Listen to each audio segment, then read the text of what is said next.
الحمد للہ رب العالمین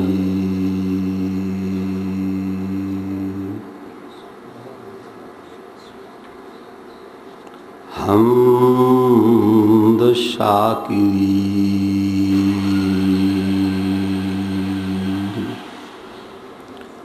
افضل الصلاة و اکمل الصلاة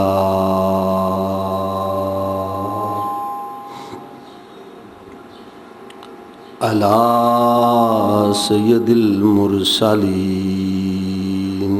قائد الغر المحجلین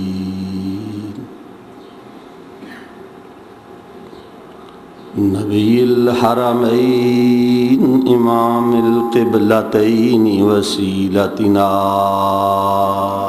فی الدارین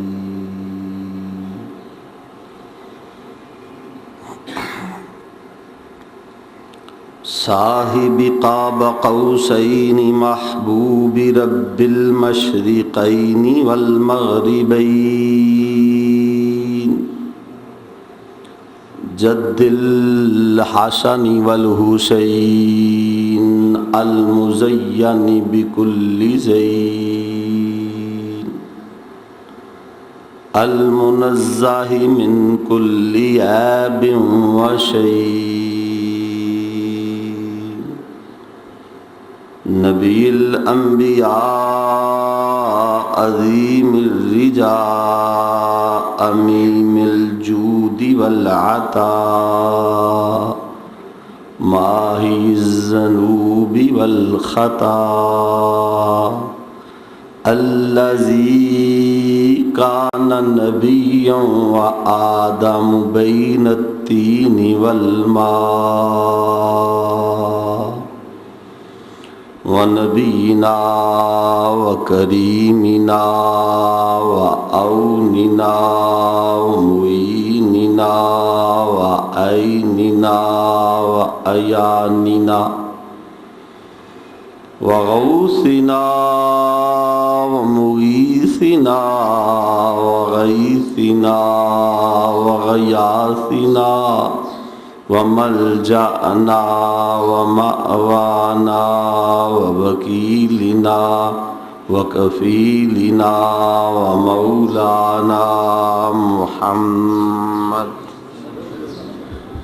صلی اللہ علیہ وسلم عبدہ ورسولہ اما بعد فاعوذ باللہ من الشیطان الرجیم بسم اللہ الرحمن الرحیم النبی اولی بالمؤمنین من انفسہم صدق اللہ العظیم وصدق رسولہ النبی الکریم ونحن علی ذلک من الشاہدین والشاکرین والحمد للہ رب العالمین ان اللہ وملائکتہ یصلون علی النبی یا ایہا الذین آمنوا صلوا علیہ وسلموا تسلیما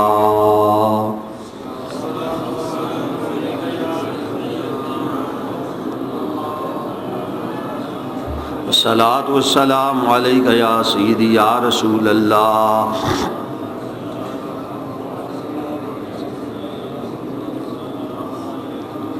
وعلى آلك وصحابك یا سیدی یا حبیب اللہ. حمد و صلات کے بعد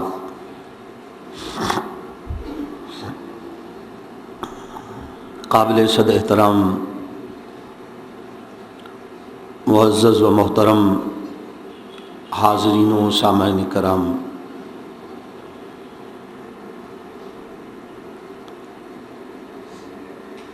کسی انسان کا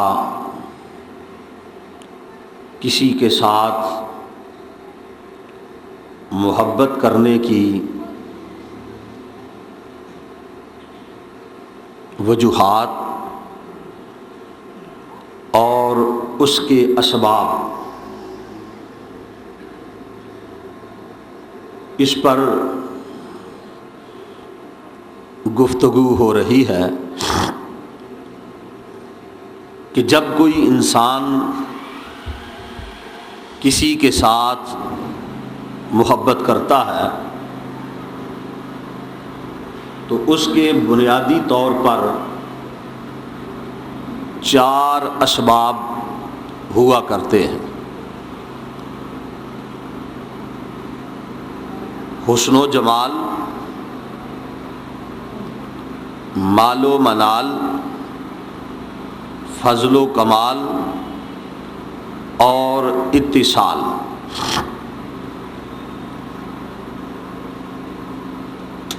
پہلے 3 اسباب وجوہات محبت اور اسباب محبت پر گفتگو ہو چکی ہے۔ میں نے آپ احباب کے سامنے قرآن و حدیث کے دلائل کے ساتھ یہ بات ثابت کی ہے کہ اس کائنات میں اگر سب سے زیادہ حسن اور جمال کسی کے پاس ہے تو وہ حضور صلی اللہ علیہ وسلم کی ہستی ہے، اور اگر اس کائنات میں مال دیکھنا چاہتے ہو تو مال بھی اور اللہ کے سارے خزانے وہ حضور صلی اللہ علیہ وسلم کے پاس ہیں، اور اگر اس کائنات میں فضل اور کمال دیکھنا چاہتے ہو تو سب سے زیادہ مخلوق میں سے کمالات اللہ نے اپنے محبوب کو عطا فرمائے۔ لہذا اگر تمہاری محبتوں کا مرکز اور محور حسن ہے تب بھی، اگر مال ہے تب بھی، اور اگر کمال ہے تب بھی، اگر کسی ذات سے محبت کرنا چاہتے ہو تو ذات مصطفیٰ صلی اللہ علیہ وسلم سے محبت کرو۔ آج اتصال پر کچھ عرض کرنا چاہتا ہوں کہ اس کائنات میں حضور صلی اللہ علیہ وسلم کی ذات اور نبی کریم صلی اللہ علیہ وسلم کا جو تعلق اپنی امت کے ساتھ ہے، جو رشتہ حضور کا صلی اللہ علیہ وسلم اپنی امت کے ساتھ ہے، کائنات کا کوئی تعلق اور رشتہ اس رشتے کا مقابلہ نہیں کر سکتا۔ پھر سمجھیے، توجہ کیجیے گا، اتصال کہتے ہیں رشتے کو، تعلق کو، رابطے کو۔ اس کائنات میں نبی کریم صلی اللہ علیہ وسلم کا اپنی امت کے ساتھ جو تعلق ہے، جو رشتہ ہے، کائنات کا کوئی رشتہ اس رشتے کا مقابلہ نہیں کر سکتا۔ حضور صلی اللہ علیہ وسلم کا رشتہ اپنی امت کے ساتھ کیسا ہے، حضور کا مومنوں کے ساتھ کیسا تعلق ہے، اور امت کا اپنے نبی کے ساتھ کیسا تعلق ہے۔ رب نے فرمایا النبی اولا بالمؤمنین من انفسہم۔ النبی فرمایا کہ یہ خاص نبی، النبی الف لام تخصیص کا ہے، فرمایا یہ خاص الخاص نبی۔ اگر صرف نبی ہوتا تو پھر بات اور تھی. یہاں ہر نبی کی بات نہیں ہو رہی، رب اپنے نبی کی بات کر رہا ہے. فرمایا النبی، یہ خاص الخاص نبی، یہ میرا نبی، یہ منفرد نبی، یہ ممتاز نبی، یہ لاجواب نبی، یہ با کمال نبی، یہ بے مثال نبی، وہ جو نبیوں کا نبی. فرمایا النبی، یہ خاص اور مخصوص نبی. یا اللہ، اس نبی کی عظمت کیا ہے، اس نبی کی شان کیا ہے، اس نبی کا مرتبہ کیا ہے. فرمایا اولا، زیادہ قریب ہے. اولا، اولا کا معنی زیادہ قریب، زیادہ پیارا، زیادہ محبوب. النبی اولا، فرمایا کہ میرا یہ نبی زیادہ قریب ہے، زیادہ محبوب ہے، زیادہ پیارا ہے. یا اللہ کسے؟ تجھے. فرمایا مجھے تو ہے ہی. النبی اولا بالمومنین، یہ مومنوں کو بڑا پیارا ہے، مومنوں کو بڑا ہی پیارا. میرا یہ نبی مومنوں کو بڑا پیارا، مومنوں کے بڑے قریب ہے، مومنوں کو بڑا پیارا ہے. یا اللہ تیرا یہ نبی مومنوں کو کتنا پیارا ہے. رب فرماتا ہے پیار کی حد ہی کوئی نہیں، اتنا پیارا ہے. یا اللہ مال سے پیارا ہے. فرمایا مال کیا شے ہے. مولا جائیداد سے پیارا ہے. فرمایا جائیداد کی کیا حیثیت ہے. یا اللہ بیوی سے پیارا ہے. فرمایا بیوی تو کوئی شے ہی نہیں. یا اللہ اولاد سے زیادہ پیارا ہے. فرمایا اولاد کی کیا حیثیت ہے. الہی ماں باپ سے زیادہ پیارا ہے. فرمایا ماں باپ کی حیثیت بھی نبی کی محبت کے سامنے کوئی نہیں. النبی اولا، میرا یہ نبی زیادہ قریب ہے، میرا یہ نبی زیادہ پیارا ہے. یا اللہ کن کو؟ فرمایا بالمومنین، ایمان والوں کو. مولا کتنا پیارا ہے. فرمایا بانفسہم، میرا یہ نبی مومنوں کو اپنی جانوں سے بھی زیادہ پیارا ہے. جانوں سے بھی زیادہ، جانوں سے بھی پیارا. جان کی حیثیت بھی کچھ نہیں. فرمایا میرا نبی مومنوں کو جان سے بھی زیادہ عزیز ہے، جان سے بھی زیادہ پیارا ہے. اللہ کے محبوب سرور کائنات صلی اللہ علیہ وسلم نے ارشاد فرمایا، فرمایا لا یؤمن احدکم حتی اکون احب الیہ من والدہ وولدہ والناس اجمعین. فرمایا تم میں سے کوئی شخص اس وقت تک ایمان والا نہیں ہو سکتا، مومن نہیں کہلا سکتا، صحیح طور پر مومن کہلانے کا حقدار نہیں ہے جب تک اپنی اولاد، والدین، عزیز و اقارب، تمام دوست احباب اور ساری کائنات سے بڑھ کر میرے ساتھ محبت نہ کر لے. پتہ چلا نبی کریم سرور کائنات صلی اللہ علیہ وسلم کی محبت یہ ایمان ہے، یہ ایمان ہے. اور نبی کریم صلی اللہ علیہ وسلم کا تعلق حضور سرور کائنات صلی اللہ علیہ وسلم کا امت کے ساتھ جو تعلق ہے، اور امت کا اپنے نبی کے ساتھ جو رشتہ ہے، جو تعلق ہے، اس تعلق کا مقابلہ کائنات کا کوئی رشتہ اور کوئی تعلق نہیں کر سکتا. کیونکہ لوگ محبت کرتے ہیں، محبت کا ایک سبب اور ایک وجہ رشتہ ہوتا ہے، اتصال ہوتا ہے، برادری ہوتی ہے. برادری کی وجہ سے محبت کرتے ہیں، تعلق کی وجہ سے محبت کرتے ہیں، رشتے کی وجہ سے محبت کرتے ہیں. لیکن آئیے حضرات، میں یہ بات برملا ببانگ دہل آپ کے سامنے عرض کرنا چاہتا ہوں کہ اس کائنات کے اندر ماں کو اولاد سے بڑی محبت ہے، میں تسلیم کرتا ہوں.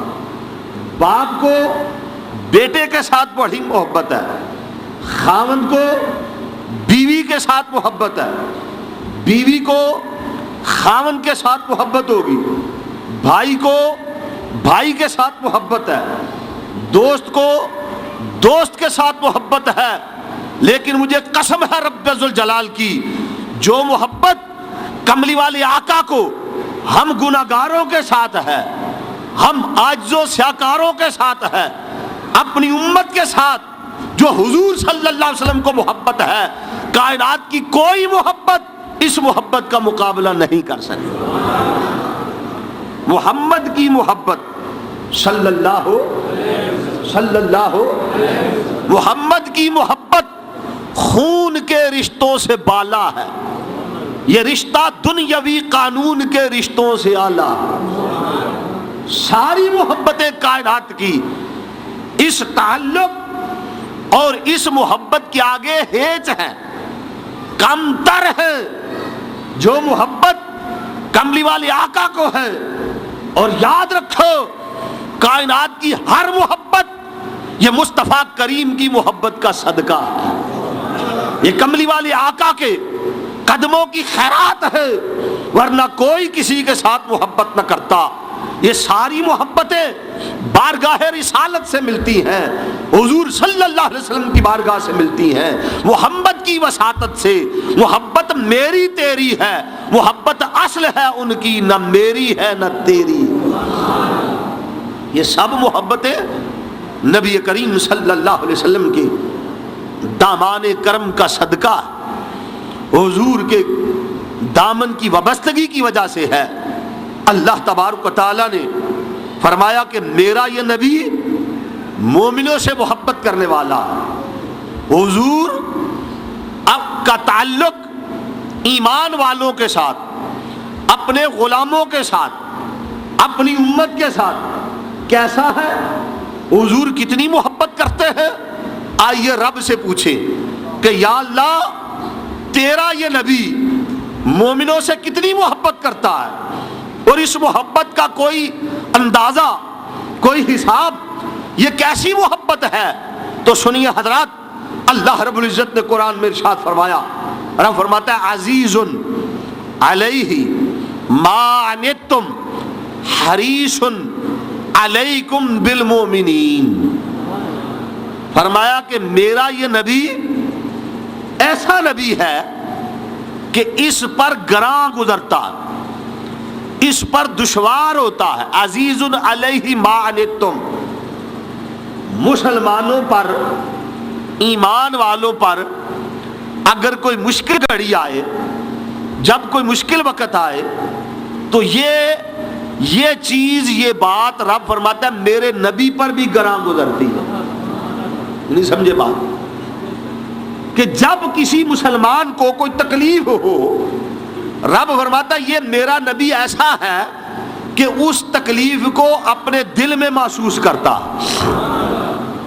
جب کسی بندہ مومن پر کوئی تکلیف آئے، کوئی اذیت پہنچے، کوئی رنج آئے، کوئی غم آئے، رب کہتا ہے میرا نبی ایسا ہے کہ ہر بندہ مومن کا درد محسوس کرنے والا۔ حریص علیکم بالمؤمنین، میرا یہ نبی حریص ہے، چاہتا ہے، بالمؤمنین، مومنوں کے لیے رؤوف بھی ہے، رحیم بھی ہے، شفیق بھی ہے، مہربان بھی ہے۔ رب فرماتا ہے مومنوں پر کوئی بات گراں گزرے، تکلیف میرے نبی کو ہوتی ہے۔ مفسرین کرام نے اس آیت کی تفسیر کے اندر یہ بات بیان فرمائی۔ مفسرین لکھتے ہیں کہ نبی کریم صلی اللہ علیہ وسلم کا اپنی امت کے ساتھ تعلق ایسا ہے، رشتہ ایسا ہے کہ کملی والے آقا کا کوئی امتی ہو، چھوٹا ہو یا بڑا ہو، مرد ہو یا عورت ہو، جوان ہو یا بچہ ہو، بوڑھا ہو یا جوان ہو، شرقی ہو یا غربی ہو، شمالی ہو یا جنوبی ہو، مشرق کا رہنے والا ہو یا مغرب کا رہنے والا ہو، رومی ہو یا حبشی ہو، عربی ہو یا عجمی ہو، گورا ہو یا کالا ہو، کسی خطہ زمین سے تعلق رکھنے والا ہو، کوئی بولی بولنے والا ہو، مفسرین فرماتے ہیں اگر حضور کے کسی امتی کے پاؤں میں کانٹا بھی چبھتا ہے تو تکلیف کملی والے کو گنبد خضرا میں ہوتی ہے۔ حضور کا اپنی امت کے ساتھ تعلق ایسا، حضور اپنی امت کے لیے اتنے مہربان ہیں، اتنے شفیق ہیں، اتنے کریم ہیں، اتنے رؤوف ہیں، اتنے رحیم ہیں کہ خنجر چلے کسی پر تڑپے ہیں ہم میر، سارے جہاں کا درد ہمارے جگر میں ہے۔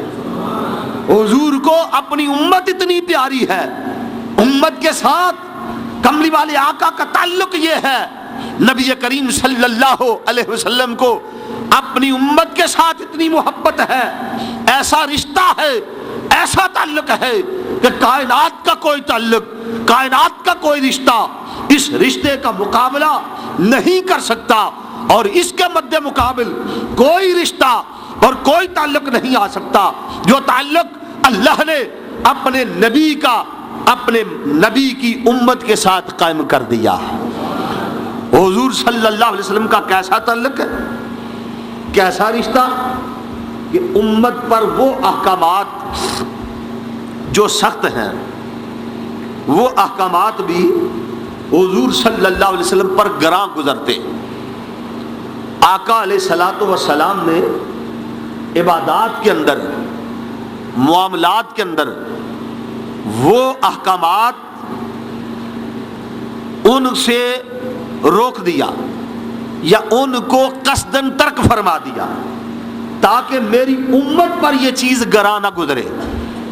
مثلا نبی کریم حضرت سیدنا ابو ہریرہ رضی اللہ تعالیٰ عنہ سے روایت ہے، نبی کریم صلی اللہ علیہ وسلم نے فرمایا کہ اگر میری امت پر یہ چیز گراں نہ گزرتی تو میں اپنی امت کو ہر نماز کے ساتھ مسواک کرنے کا حکم دے دیتا، ہر نماز کے ساتھ مسواک کو لازم قرار دے دیتا، ضروری قرار دے دیتا۔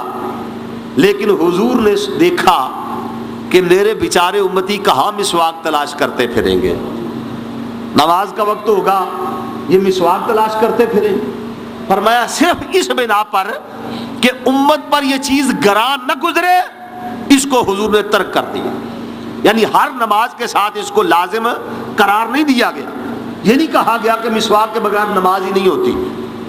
تو یہ ایک سخت چیز تھی، آقا علیہ الصلوۃ والسلام نے امت کے لیے اس کو نرم فرما دیا۔ اسی طرح آپ نے ارشاد فرمایا کہ اگر یہ چیز امت پر گراں نہ گزرتی تو میں عشاء کی نماز کو تہائی رات تک مؤخر کر دیتا، رات کے پچھلے پہر میں حکم دے دیتا کہ عشاء کی نماز اس وقت ادا کرو، لیکن آپ نے ایسا حکم نہیں دیا۔ کیوں نہیں دیا؟ حضور دیکھ رہے تھے میرے امتی بیچارے محنت کر کے، مشقت کر کے رزق حلال کی تلاش میں سرگرداں رہیں گے، سارا دن محنت مزدوری کر کے تھکے ماندے دفتر سے، کارخانے سے، دکان سے گھر لوٹیں گے، پھر عشاء کی نماز کے انتظار میں آدھی رات سے بھی دیر تک، تہائی رات تک انتظار کرتے رہیں گے کب عشاء کی اذان ہو، کب ہم نماز ادا کریں۔ تو آقا کریم نے اس بات کو یہ سمجھا کہ یہ چیز امت پر گراں گزرے گی، اسی لیے مغرب کی نماز کے 1 یا سوا گھنٹہ بعد عشاء کی نماز کا وقت عطا فرمایا تاکہ آئیں، کھانا کھائیں، نماز عشاء ادا کریں اور پھر آرام کر لیں، پھر سو جائیں۔ دیکھو نا حضور نے ہم پر کتنا کرم کیا۔ تو فرمایا عزیز علیہ ما عنتم، اس پر گراں گزرتا ہے ایمان والوں کا، مومنوں پر کوئی چیز، کسی چیز کو جو دشوار ہو، کوئی مشکل آئے، یہ نبی کی ذات پر گراں گزرتی ہے، حضور کو اس سے تکلیف پہنچتی ہے۔ اور یہی وجہ ہے نبی کریم سرور کائنات صلی اللہ علیہ وسلم نے فرمایا کہ میں جب نماز پڑھانے کے لیے کھڑا ہوتا ہوں تو ارشاد فرمایا کہ میں چاہتا ہوں کہ قرات کو لمبا کروں، نماز کو طول دوں، قرات طویل کروں، نماز لمبی ہو۔ فرماتے ہیں میرا دل یہ چاہتا ہے، لیکن عین حالت نماز میں نہ کسی بچے کے رونے کی آواز سنتا ہوں، کسی بچے کے رونے کی آواز میرے کانوں میں پڑتی ہے، مجھے خیال گزرتا ہے کہیں اس کی ماں نماز میں شامل نہ ہو اور وہ بچہ رو رہا ہے، اس لیے فرمایا اس وجہ سے میں نماز کو مختصر کر دیتا ہوں۔ دیکھو یہ چھوٹی چھوٹی باتیں ہیں، لیکن آقا علیہ الصلوۃ والسلام نے ہمارا کتنا خیال رکھا، حضور کو امت کا کتنا درد ہے، کتنا خیال ہے، بلکہ حکم دیا، فرمایا کہ تم میں سے جب کسی کو امام مقرر کیا جائے تو اس پر لازم ہے، اسے چاہیے کہ قرات طویل نہ کرے، نماز لمبی نہ کرے۔ فرمایا ہو سکتا ہے نمازیوں میں کوئی بیمار ہو، کوئی مسافر ہو، کوئی ضرورت مند ہو، کوئی حاجت مند ہو، کسی نے کسی کام پہ جانا ہو، فرمایا کہ نماز کو جو ہے وہ درمیانے درجے تک رکھا جائے، فرض نماز کے لیے تاکید کر دی تاکہ اس کے اندر جو بیمار ہے، جو معذور ہے، فرمایا ان کا بھی خیال رکھو، ان کا بھی دھیان رکھو۔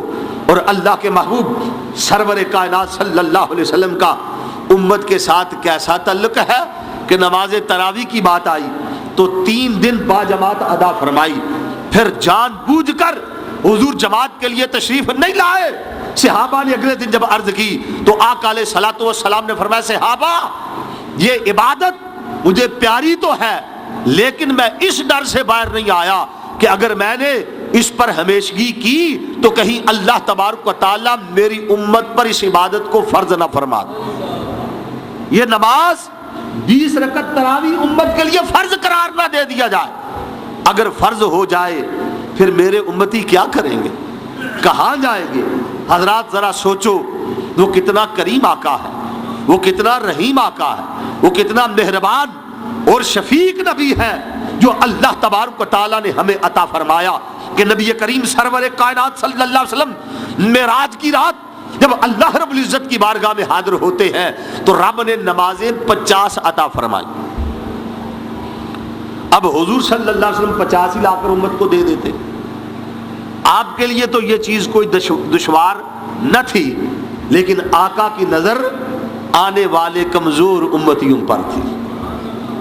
ہم جیسے عاجز اور گناہگار نگاہوں کے سامنے تھے، نبی پاک صلی اللہ علیہ وسلم رب کی بارگاہ میں بار بار جاتے ہیں، بار بار جاتے ہیں، یا اللہ یہ امت کے لیے زیادہ ہے، مولا کم کر دے، یا الہی کم فرما دے۔ رب کم کرتا گیا کرتا گیا کرتا گیا، 50 سے 5 رہ گئے۔ سبحان اللہ ہی کہہ دو، بول کے بولو نا ذرا، یہ ہر بار آپ کو بتانا پڑتا ہے، شاید سپیکر کی آواز میں کچھ خلل ہے جو آپ تک صحیح نہیں پہنچتی، لیکن آپ کی آواز تو مجھ تک آنی چاہیے نا، کھل کے بولو۔ وہ جو 50 نمازیں تھیں وہ 5 رہ گئی، لیکن کرم کتنا ہوا، اللہ اکبر، کہو سبحان اللہ۔ فرمایا محبوب 50 سے 5 تو میں نے کر دی ہے، لیکن تیرا امتی پڑے گا 5، اجر اور ثواب میں 50 ہی کا عطا کروں گا۔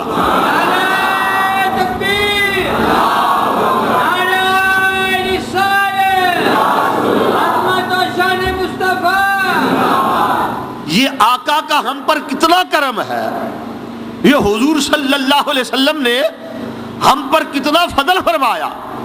اب آپ دیکھیے کہ حضور کا اپنی امت کے ساتھ جو تعلق ہے، جو رشتہ ہے، آقا علیہ الصلوۃ والسلام کو ساری زندگی غم امت میں حضور روتے رہے، آنسو بہاتے رہے، اپنی امت کے درد اور امت کا غم لے کر اس دنیا میں حضور تشریف لائے۔ کبھی غار سیدہ میں جا کر 3 دن تک سر سیدھے میں رکھ کے اللہ کے محبوب غم امت میں روتے رہے، ہم گناہگاروں کے لیے، ہم عاجزوں کے لیے، ہم سیاکاروں کے لیے، اپنے غلاموں کے لیے، اپنا کلمہ پڑھنے والوں کے لیے، اپنی امت کے لیے۔ قسم ہے رب ذوالجلال کی، اتنا رویا نواسوں کے غم میں نہیں، اتنا رویا نواسوں کے غم میں نہیں جتنا امت کے غم میں ہے رویا نبی، جتنا امت کے غم میں ہے رویا نبی۔ اللہ کے محبوب سرور کائنات صلی اللہ علیہ وسلم جب آقا علیہ الصلوۃ والسلام کا میلاد ہوا ہوتا ہے، روایات کے اندر آتا ہے نبی کریم صلی اللہ علیہ وسلم کا جب میلاد ہوا، آپ کی جلوہ گری ہوئی، اس کائنات کے اندر آپ کی تشریف آوری ہوئی، تو آقا علیہ الصلوۃ والسلام نے آتے ہی اللہ کی بارگاہ میں سیدھا ریز ہو گئے، سر سیدھے میں رکھ دیا۔ کملی والے آقا کے لب ہل رہے تھے، لبوں سے آواز آ رہی تھی۔ جب سنا گیا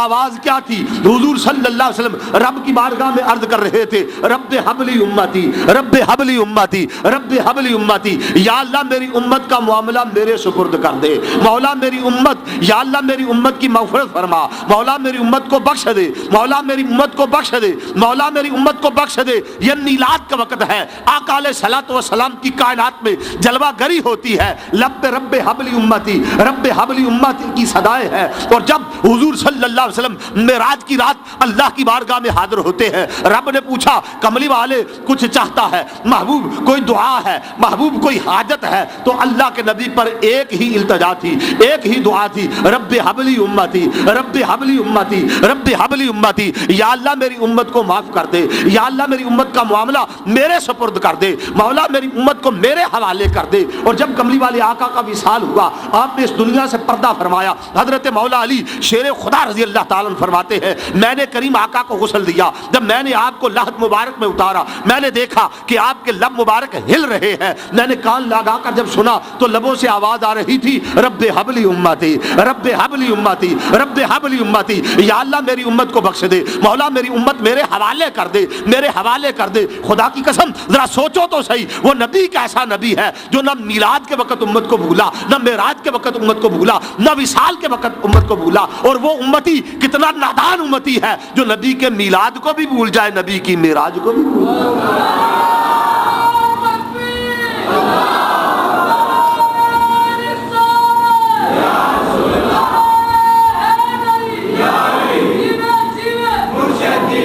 حضور سرور کائنات صلی اللہ علیہ وسلم کسی مقام پر، کسی جگہ پر، کسی وقت میں امت کو بھولے نہیں، امت کو فراموش نہیں کیا۔ آقا علیہ الصلوۃ والسلام کے دل میں اگر درد ہے، غم ہے، اپنی امت کا غم ہے، درد ہے تو اپنی امت کا درد ہے، اور اسی درد میں، اسی غم میں، غم امت میں آقا روتے رہے، آنسو بہاتے رہے، اللہ کی بارگاہ میں دعائیں مانگتے رہے۔ ایمانداری سے سوچ کے بتاؤ کوئی ایسا رشتہ ہوگا، کوئی ایسا تعلق ہوگا ماں کو اولاد سے، باپ کو بیٹے سے، بھائی کو بھائی سے، بھائی کو بہن سے، بہن کو بھائی سے، خامن کو بیوی سے، بیوی کو خامن سے محبت ہوگی، ہوتی رہے، لیکن رب ذوالجلال کی قسم جیسی محبت کملی والے آقا کو اپنی امت کے ساتھ ہے، ایسی محبت نہ آج تک کسی نے کی ہے، نہ قیامت تک کوئی کر سکتا۔ یہ محبت ایسی محبت، کیسی محبت ہے؟ اللہ اکبر۔ حضور صلی اللہ علیہ وسلم کی محبت صرف اس دنیا تک نہیں، یہ ساری محبتیں دنیا تک ہیں، یہ ساری محبتیں اس بنا پر ہیں، کوئی مال کی وجہ سے کرتا ہے، کوئی کمال کی وجہ سے کرتا ہے، کوئی ظاہری طور پر کرتا ہے، کوئی حسن کی وجہ سے کرتا ہے، لیکن خدا کی قسم یہ تعلق جو اللہ نے نبی اور امت کا بنا دیا، ایسا تعلق کائنات کے اندر کوئی نہیں۔ جب موت آتی ہے، اور موت سب پر آنی ہے، یہ برحق ہے، اس سے کسی کو انکار، بولو کسی کو انکار، جس کو انکار ہے وہ بے شک نہ بولے، کسی کو انکار نہیں، موت برحق ہے، یہ اللہ کا اٹل قانون ہے، یہ ایک طے شدہ حقیقت ہے۔ لیکن سوچو جب موت آتی ہے نا، زندہ سے تو سارے ہی پیار کرتے ہیں، بس آنکھیں بند کرنے کی دیر ہے۔ خدا کی قسم وہ اپنے بھی بیگانے ہو جاتے ہیں، کہتے ہیں جلدی کرو، جلدی لے چلو، جلدی لے چلو، فٹافٹ کرو، پھر وہ دنیا کے جمیلوں میں کھو جاتے ہیں۔ اللہ اکبر۔ جیڑے کہندے سی مراں گے نال تیرے، جیڑے کہندے سی مراں گے نال تیرے، آیا وقت تے چھڈ کے یار ٹر گئے۔ جیڑے کہندے سی مراں گے نال تیرے، آیا وقت تے چھڈ کے یار ٹر گئے۔ بدلہ میری وفاواں دا دین بدلے، میری قبر تے سٹ کے ہار ٹر گئے۔ تے جیڑے کہندے سی مراں گے نال تیرے، اج اونا بھی بازیاں ہاریاں نے۔ جیڑے نین سی تکدے دن راتی، اج اونا بھی باریاں ماریاں نے۔ محمد بوٹیا جھوٹا ہی جگ سارا، کملی والے دیاں سچیاں یاریاں۔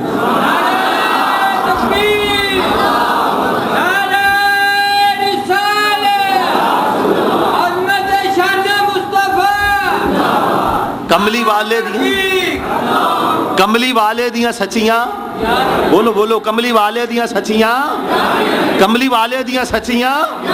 ایمانداری سے بتاؤ، جب سارے چھوڑ کے چلے جائیں گے تو قبر میں کون آئے گا؟ قبر میں پھر کیسا تعلق ہے؟ کوئی تعلق اس کا مقابلہ کر سکتا ہے؟ کوئی رشتہ ایسا رشتہ ہو سکتا جہاں سارے چھوڑ جائیں گے، وچ قبر دے دل قبر آوے گا، اتھے کوئی نہ تینوں بچاوے گا، اتھے کملی والا آوے گا، اتھے کملی والا، اتھے کملی والا۔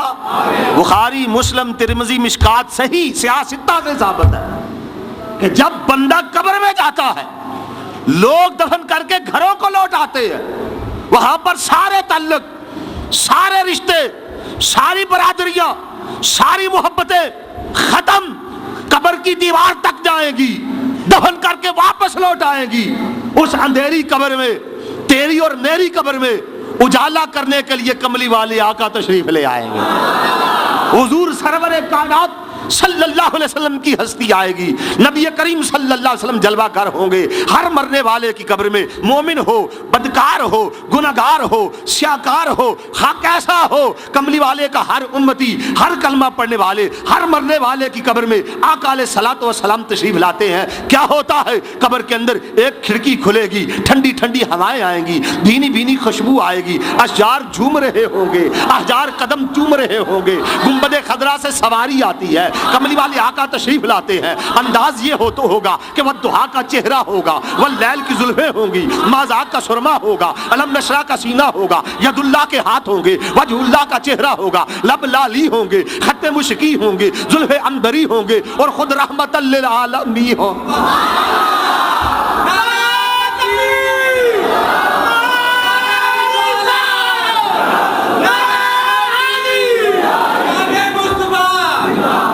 قبر میں حضور تشریف لائیں گے نا، یہ ایمان ہے نا، یہ بات طے شدہ ہے نا کہ حضور آئیں گے۔ پھر سوچو جہاں کوئی نہیں آئے گا، لوکا مینو آن ڈرایا، رات قبر دی کالی تے وچ قبر دے اونے آنا جدے موڈے کملی کالی، جدے موڈے کملی کالی۔ حضور تشریف لائیں گے، فرشتے پوچھیں گے ما کنت تقول فی حق ھذا الرجل، ما کنت تقول فی حق ھذا الرجل، اے قبر میں آنے والے ذرا یہ تو بتا، اسے پہچانتا ہے؟ اسے جانتا ہے؟ یہ کون ہے؟ اس کے متعلق کیا کہا کرتا تھا؟ اس سونی شخصیت کو پہچانتا ہے کہ تو یہ کون ہے؟ خدا کی قسم پھر وہاں یہ مسئلہ حل ہو جائے گا، یہ مسئلہ وہاں حل ہو جائے گا۔ قبر میں حضور صلی اللہ علیہ وسلم کو دیکھ کر مسئلہ حل ہو جائے گا۔ جو کہتے ہیں نبی آ نہیں سکتا، نبی جا نہیں سکتا، معاذ اللہ نبی مر کے مٹی میں مل گیا، پھر انہیں پتا چلے گا یہ کون ہے، پھر ہماری یہ بات سمجھ میں آئے گی، پھر بات سمجھ میں آ جائے گی کہ یہ کون ہے۔ فرشتے پوچھیں گے بتا کون ہے، بتا کون ہے۔ جس کا عقیدہ یہ نہیں ہوگا وہ وہاں پر بھی بتا نہیں سکے گا، پریشان ہوگا۔ وہاں عقیدہ کام آئے گا تو اہل سنت والجماعت والا عقیدہ کام آئے گا، وہاں یہ صوفیاء والا عقیدہ کام آئے گا یہی عقیدہ حق وہاں کام آئے گا. فرشتے پوچھیں گے بتا یہ کون ہے, بتا. ایک شاعر مچھلا, اس نے کہا جب فرشتے پوچھیں گے کہ بتا کون ہے کون ہے, آقا علیہ الصلوۃ والسلام فرمائیں گے فرشتوں اس سے نہ پوچھو کہ میں کون ہوں, ذرا ٹھہرو میں بتاتا ہوں کہ یہ کون ہے, میں بتاتا ہوں یہ کون ہے. جانتے ہو یہ کون ہے؟ فرشتے حیران ہو کر پوچھیں گے آقا یہ کون ہے؟ حضور فرمائیں گے یہ میرا وہ پیارا امتی ہے جو شب و روز مجھ پہ درود و سلام بھیجا کرتا تھا, اس کا سلام مجھ تک آیا کرتا تھا, اس کے درودوں کی سوغات فرشتے مجھ تک پہنچایا کرتے تھے. میں اس کو بھی جانتا ہوں, اس کو بھی پہچانتا ہوں, اس کے خاندان کو بھی جانتا ہوں, اس کے باپ دادا کو بھی جانتا ہوں. فرشتوں اس سے نہ پوچھو میں کون ہوں, آج مجھ سے پوچھو کہ یہ کون ہے. پھر بات نہیں بن جائے گی, یہ تعلق وہاں بھی کام آئے گا, پھر بات نہیں بن جائے گی. اور ایک اور دیوانہ اٹھا, اس نے کہا میں تو فرشتوں کو مہلت ہی نہیں دوں گا کہ پوچھیں کہ یہ کون ہے. میں کیا کروں گا, میں بھاگ کر حضور کے قدموں سے لپٹ جاؤں گا. دیکھو نا کیسے کیسے دیوانے ہوئے. جیسے اعلیٰ حضرت کے بارے میں مشہور ہے, فرمایا کہ میری قبر اتنی گہری رکھنا جب آقا تشریف لائیں تو میں ہاتھ باندھ کے کہہ سکوں مصطفیٰ جان رحمت پہ لاکھوں سے. جب یہ یقین ہے تو فرمایا حضور آئے تو میں ادب کروں. وہ شاعر بولا, اس نے کہا قبر میں سرکار آئے تو میں قدموں پر گروں, میں قدموں پر گروں. فرشتے گر اٹھائیں تو میں ان سے یوں کہوں اب میں پائے ناز سے اے فرشتوں کیوں اٹھوں, کیوں اٹھوں, میں تو مر کے پہنچا ہوں یہاں اس دل ربا کے بعد, میں تو مر کے پہنچا ہوں یہاں اس دل ربا کے واسطے. میں تو مرا ہی اس لیے ہوں کہ میں نے سن رکھا تھا کہ لوکا مینو آنڈر آیا رات قبر دی کالی تے وچ قبر دے اونے آنا جدے موڈے کملی کالی. پھر بات نہیں بن جائے گی. تو پتا چلا جہاں کوئی رشتہ کام نہیں آئے گا وہاں پر اگر رشتہ کام آئے گا تو مدینے والے کا کام آئے گا. جہاں کوئی نہ بچا سکے گا وہاں حضور تشریف لائیں گے. کوئی کسی کی قبر میں نہیں جاتا, کہتے ہیں کہ اپنی اپنی قبر میں جانا ہے, لیکن سن لو خدا کی قسم باپ بیٹے کی قبر میں نہیں جاتا, بیٹا باپ کی قبر میں نہیں جاتا, بھائی بھائی کی دوست کی قبر میں نہیں جاتا, جتنی بھی محبت ہو. لیکن اس محبت کے بارے میں کیا کرو گے کہ کملی والا اپنے ہر امتی کی قبر میں تشریف لاتا. پھر ہے نا تعلق, پھر ہے نا رشتہ. حضرت انس رضی اللہ تعالیٰ عنہ نبی کریم صلی اللہ علیہ وسلم کے پیارے صحابی ایک دن عرض کرنے لگے یا رسول اللہ صلی اللہ علیہ وسلم, آقا قیامت کے دن آپ میری شفاعت فرمائیں گے؟ حضور قیامت کے دن میری شفاعت فرمائیے, میری شفاعت کیجئے گا. حضرت انس رضی اللہ تعالیٰ نے حضور کی بارگاہ میں عرض کی. آقا علیہ الصلوۃ والسلام نے فرمایا انس میں تیری شفاعت کروں گا, شفاعت کروں گا میں تیری. حضرت انس رضی اللہ تعالیٰ عنہ عرض کرنے لگے آقا حشر کے میدان میں اتنی مخلوق ہوگی, اولین و آخرین ہوں گے, حضرت آدم علیہ السلام سے لے کر آخری فرد تک سارے کے سارے موجود ہوں گے. آقا اتنے زیادہ رش میں, بھیڑ میں, ہجوم میں آپ کو کہاں تلاش کروں؟ دیکھو نا صحابی نے مسئلہ بھی حل کر دی اور قیامت تک آنے والے مومنوں کو بات بھی بتا دی اور نبی کا اپنی امت کے ساتھ تعلق بھی واضح ہو گیا, سارے مسئلے حل کر دیے. عرض کی آقا اتنے ہجوم میں رش کے اندر میں آپ کو تلاش کیسے کروں گا, کہاں پاؤں گا؟ حضور آپ کہاں ہوں گے؟ اگر تلاش کرنا چاہوں حشر کے میدان میں تو آپ کہاں ملیں گے؟ اللہ کے محبوب سرور کائنات صلی اللہ علیہ وسلم نے فرمایا انس مجھے تلاش کرنا ہوگا نا تو 3 مقام ہیں, 3 جگہ, ان تینوں جگہوں میں سے کسی ایک پر میں تمہیں ضرور ملوں گا. 3 جگہوں پہ تلاش کر لینا. آقا کون سی؟ فرمایا مجھے تلاش کرنا ہے نا تو پہلے نمبر پہ پل صراط پہ آ جانا, جو بال سے باریک ہے, تلوار سے زیادہ تیز ہے, نیچے جہنم کی آگ شعلے مار رہی ہو. فرمایا میں پل صراط پہ کھڑا ہو کر اپنے کمزور امتیوں کو پار لگا رہا ہوں. کہو سبحان اللہ، مبارک ہو۔ فرمایا میں پکڑ پکڑ کے پار کرا رہا ہوں گا، پل صراط پہ امت کو پکڑ پکڑ کر لے جا رہا ہوں گا۔ کتنے کریم آقا ہے، کتنے رحیم آقا ہے۔ اور جبریل امین نے معراج کی رات کملی والے آقا کی بارگاہ میں عرض کیا تھا، آقا اگر آپ اذن دیں، آپ اجازت دیں تو جب پل صراط سے آپ کی امت گزرنے لگے تو حضور اگر آپ حکم دے تو میں اپنے پر نہ بچھا دوں تاکہ آپ کی امت میرے پروں سے گزر کے جائے۔ آقا علیہ الصلوۃ والسلام نے جبریل کی طرف دیکھا، جبریل میری امت کا اتنا درد، میری امت کا اتنا غمخار۔ اعلیٰ حضرت فاضل بریلوی رحمۃ اللہ تعالی علیہ جب آپ نے یہ حدیث پڑھی وجد میں آئے تو وجد میں آ کر عرض کی، آقا جبریل کون ہوتا ہے جو ہمیں پل صراط سے گزارے؟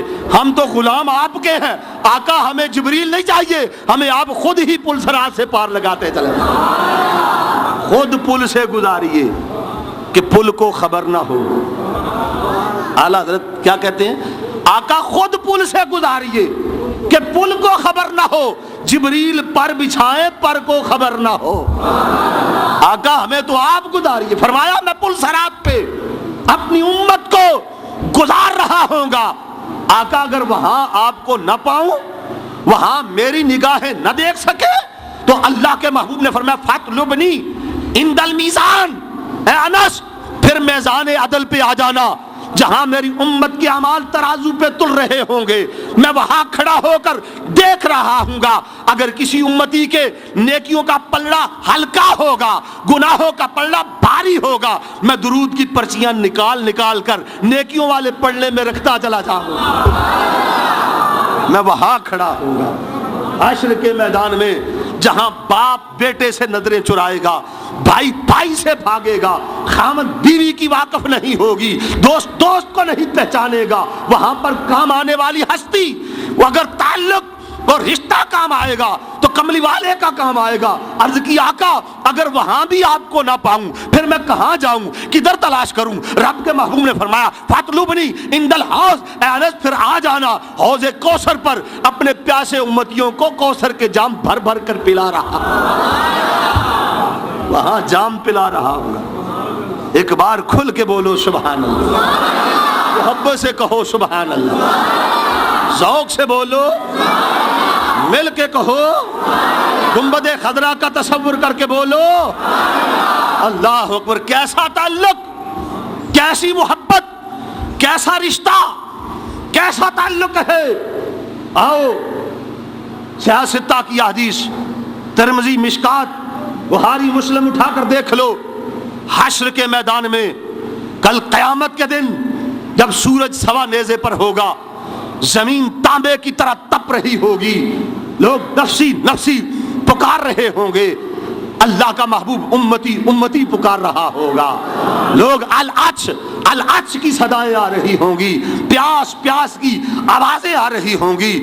اس وقت کے اندر جب کوئی کسی کا پرسان حال نہیں ہوگا، ہر ایک کو اپنی پڑی ہوگی کہ میرے ساتھ کیا ہونے والا ہے۔ حضرت سیدنا ابو ہریرہ رضی اللہ تعالیٰ عنہ سے روایت ہے، فرماتے ہیں کہ اللہ تبارک و تعالیٰ نظام عدل پر حساب و کتاب جاری نہیں ہو رہا ہوگا، لوگ اکتا جائیں گے اور لوگ موت مانگیں گے مگر موت بھی نہیں آئے گی، یہاں تک کہ لوگوں کی حالت اور کیفیت یہ ہوگی کہ وہ چاہیں گے آخر کوئی فیصلہ ہو جائے، اگر جہنم میں جانا ہے تو جہنم میں چلے جائیں، جنت میں جانا ہے تو جنت میں چلے جائیں، مگر بات تو کسی کنارے لگے، کوئی معاملہ تو طے پا جائے، حساب و کتاب تو آخر ہو جائے، مگر حساب و کتاب میں تاخیر ہوتی چلی جائے گی، حساب و کتاب شروع نہیں ہوگا۔ ایسے وقت میں لوگ آپس میں مشورہ کریں گے، آپس میں صلاح کریں گے ہمیں کیا کرنا چاہیے، پھر سوچ کر سارے اولین و آخرین اس بات پر اتفاق کریں گے کہ آؤ حضرت آدم علیہ السلام کی بارگاہ میں چلتے ہیں، وہ شفیع اللہ ہے،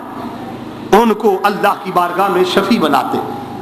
آدم علیہ السلام کی بارگاہ میں عرض کرتے ہیں کہ آپ رب کی بارگاہ میں جا کر عرض کیجئے کہ اللہ حساب و کتاب شروع کر دے۔ ساری مخلوق مل کر اکٹھی ہو کر آدم علیہ السلام کی بارگاہ میں جائیں گے، اختصار اپنا مدعا بیان کریں گے۔ حضرت آدم علیہ السلام فرمائیں گے اذهبوا الی غیری، جاؤ آج کسی اور کے پاس چلے جاؤ، میں کچھ نہیں کر سکتا، اذهبوا الی غیری، آج کسی اور کی طرف جاؤ، کیونکہ اذن نہیں ہوگا رب کی طرف سے، کسی اور کے پاس جاؤ، پھر باری باری ہر نبی کے در پہ، ہر نبی کے در پہ، ہر کسی کے در پہ 1,23,999 یا کم و بیش جتنے بھی نبی ہیں نا، قیامت کے دن ساری مخلوق ہر ایک کے دروازے پہ جائے گی، ہر ایک کے دروازے پر، بولو تو صحیح، آپ بات دیر سے سمجھتے ہیں۔ جو آج اس دنیا میں کہتے ہیں نا کہ غیر اللہ غیر اللہ غیر اللہ، کسی نبی کے پاس نہ جاؤ، کسی ولی کے پاس نہ جاؤ، قیامت کے دن رب 1,24,000 یا کم و بیش سب کے دروازوں پہ بھیجے، سمجھے؟ جائیں گے نا، بولو، سب کی بارگاہ میں جائیں گے۔ آواز آئے گی ذهبوا الی غیری، جاؤ کسی اور کے پاس، جاؤ کسی اور کے پاس، سارے ہی جائیں گے۔ جو آج کہتے ہیں نا نہیں جانا چاہیے، وہ بھی، بولو وہ بھی سارے ہی جائیں گے، سب ہوں گے، نہ ماننے والے بھی ہوں گے۔ ہم تو پہلے ہی ماننے والے ہیں نا، ہم تو جائیں گے ہی، وہ بھی جائیں گے۔ پھر ہم پوچھنے کا حق رکھتے ہیں نا کہ آج کدھر، نہیں سمجھے؟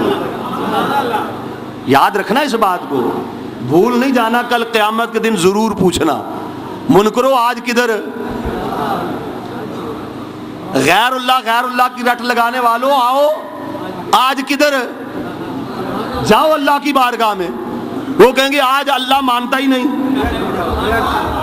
ہم کہتے دنیا میں ہم بھی تو یہی کہتے تھے، نہیں سمجھے بات؟ آج لے ان کی پناہ، آج مدد مانگ ان سے، پھر نہ مانیں گے قیامت میں اگر مان گیا۔ مرو مر کے جو مانو گے، نہیں سمجھے بات؟ مرو مر کے جو مانو گے، زندہ ہی مان لو، دنیا میں ہی مان لو، اس وقت کا ماننا کام نہیں آئے گا۔ آج مانو، جب سارے نبیوں کی بارگاہ میں جائیں گے، کہیں پر سنوائی نہیں ہوگی، کسی طرف سے بات نہیں بنے گی۔ حضرت عیسیٰ علیہ السلام کی بارگاہ میں آئیں گے، عیسیٰ علیہ السلام فرمائیں گے کہاں بھٹکے پھر رہے ہو، کہاں جا رہے ہو؟ اگر نجات چاہتے ہو، اگر رب سے کچھ منوانا چاہتے ہو تو آؤ آج مدینے والے کے در پہ جا کر بیٹھ جاؤ، ٹھوکریں کھاتے پھرو گے، ان کے در پہ آ پڑو۔ قافلہ تو اے رضا اول گیا آخر گیا، آ جاؤ ان کی بارگاہ میں، صرف بات بنے گی تو آج وہاں بنے گی۔ عیسیٰ علیہ السلام فرمائیں گے ادھر جاؤ، پھر سارے مل کر حضور صلی اللہ علیہ وسلم کی بارگاہ کی طرف چلیں گے، حضور کی بارگاہ کی طرف سارے ہی چلیں گے، سارے ہی ان کی بارگاہ کی طرف سب چلیں گے۔ یہاں پر ایک سوال ہے کہ جب ہمیں یہ پتہ ہے دنیا کے اندر، ہم یہ جانتے ہیں کہ سب نبیوں کے پاس جائیں گے مگر بات کہیں نہیں بنے گی تو کملی والے آقا کی بارگاہ میں بنے گی۔ سوال یہ پیدا ہوتا ہے کہ قیامت والے دن یہ علم، یہ سوچ، یہ سمجھ ہمیں نہیں ہوگی؟ سارے نبیوں کی بارگاہ میں کیوں جائیں گے؟ پہلے یہ کیوں نہ کہہ دیں کہ چلو حضور کی بارگاہ میں چلیں؟ ہے نا بات؟ وہاں پر علماء ہوں گے، صحابہ ہوں گے، تابعین ہوں گے، محدثین ہوں گے، مفسرین ہوں گے، علماء ہوں گے، اولیاء ہوں گے، سارے ہی شامل ہوں گے نا۔ تو وہ یہ نہیں سوچیں گے کہ آؤ سیدھے حضور کی بارگاہ میں چلتے ہیں۔ ہم نے تو آقا سے سنا ہے، کتابوں میں پڑھا ہے کہ کسی نبی کے در پہ بات نہیں بنے گی، سیدھے حضور کی بارگاہ میں کیوں نہیں جائیں گے؟ علماء فرماتے ہیں اللہ اس بات کو بھلا دے گا، یہ بات بھول جائیں گے کہ سیدھے حضور کی بارگاہ میں جانا ہے۔ سب نبیوں کی بارگاہ میں جائیں گے، پھر حضور کی بارگاہ میں جائیں گے۔ فرماتے ہیں علماء اس لیے کہ اگر پہلے ہی حضور کی بارگاہ میں چلے جائیں، کسی نبی کے پاس نہ جائیں، سیدھے حضور کی بارگاہ میں چلے جائیں اور حضور رب کی بارگاہ میں عرض کریں، بات بن جائے، تو ہو سکتا ہے کوئی بعد میں پھر اعتراض کر دے کہ یہ جو کام کملی والے نے کیا ہے یہ آدم صفی اللہ بھی کر سکتے تھے، خلیل اللہ بھی کر سکتے تھے، کلیم اللہ بھی کر سکتے تھے، روح اللہ بھی کر سکتے تھے۔ رب قیامت کے دن یہ چیز بلا دے گا تاکہ سب کے در پہ جاؤ اور جا کر سوچ لو، دیکھ لو، آج کسی در پہ بات نہیں بنے گی، جو کام مصطفیٰ کر سکتا ہے وہ فقط مصطفیٰ کر سکتا ہے۔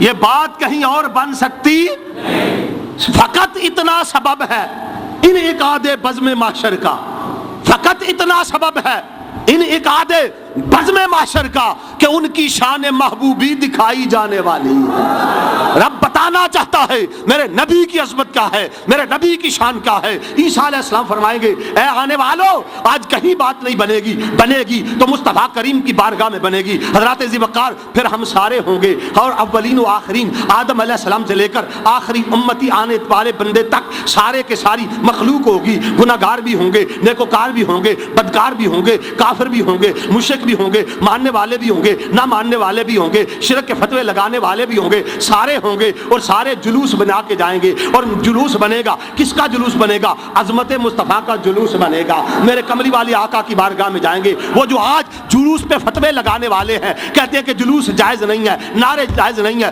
رب ذوالجلال کی قسم کل قیامت کے دن میرے نبی کی بارگاہ کی طرف جاتے ہوئے یا رسول اللہ کے نعرے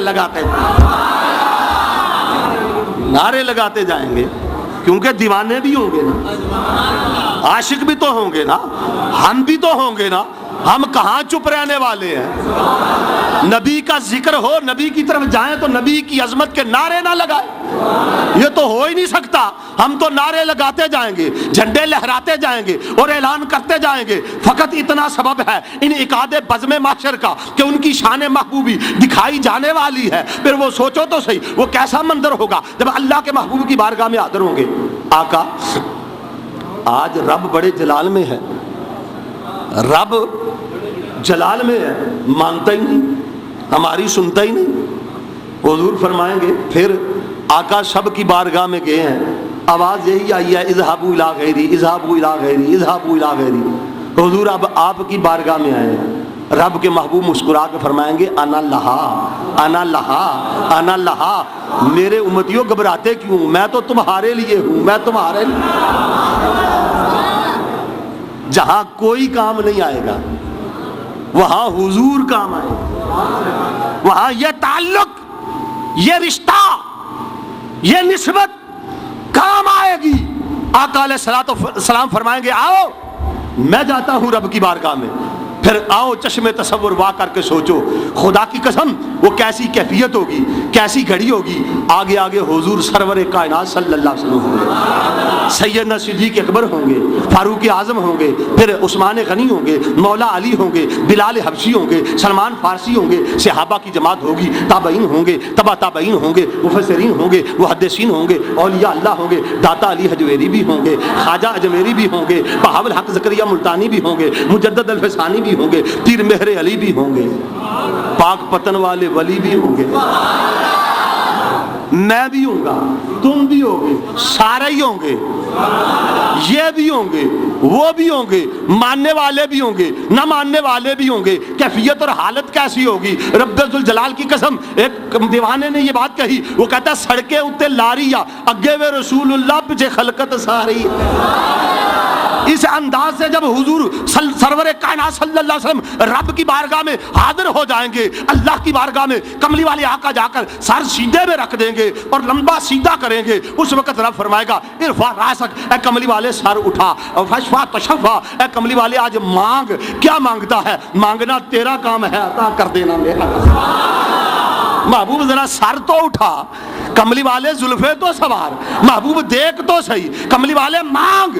کیا مانگتا ہے؟ اللہ کے محبوب نے فرمایا اے میرے صحابہ سن لو، اللہ تبارک و تعالیٰ نے ہر نبی کو ایک دعا عطا کی، ایک ہر نبی کو رب نے فرمایا کہ جو مانگنا ہے مانگ لے، مانگ لے، مانگ لے۔ اور اللہ کے محبوب نے فرمایا ہر نبی نے اپنی دعا اس دنیا کے اندر مانگ لی، مانگ لی، مانگ لی، میں نے دنیا میں نہیں مانگا، میں نے اس دعا کو آخرت کے لیے مؤخر کر دیا ہے۔ جب کل قیامت کے دن حشر کے میدان میں مقام محمود پہ جا کے رب کی بارگاہ میں میں سیدھا ریز ہوں گا، رب فرمائے گا ارفع راسک، کملی والے سر اٹھا، آج مانگ، کیا مانگتا ہے؟ میں رب کی بارگاہ میں عرض کروں گا مولا اور کچھ نہیں چاہتا، بس میری امت کو جنت عطا فرما۔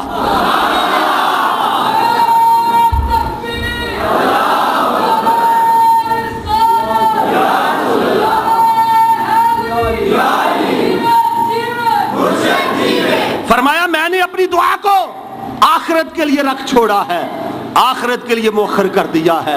خدا کی قسم وہ کتنا کریم آقا ہے، وہ کتنا رحیم آقا ہے، وہ کتنا مہربان آقا ہے، وہ کتنا شفیق آقا ہے۔ حضور کا امت کے ساتھ کیسا تعلق ہے؟ اس لیے آؤ، اگر تمہاری محبتوں کا مرکز و محور برادریزم ہے، رشتہ داری ہے، تعلق ہے، کسی کے ساتھ تعلق کی وجہ سے محبت کرتے ہو، رشتے کی وجہ سے محبت کرتے ہو، برادری کی وجہ سے محبت کرتے ہو، تو آؤ پھر بھی میرے مصطفیٰ کریم سے محبت کر لو، کیونکہ کائنات کے اندر جیسا رشتہ نبی کا اپنی امت کے ساتھ ہے، کائنات میں ایسا رشتہ ہے ہی کوئی۔ وما علینا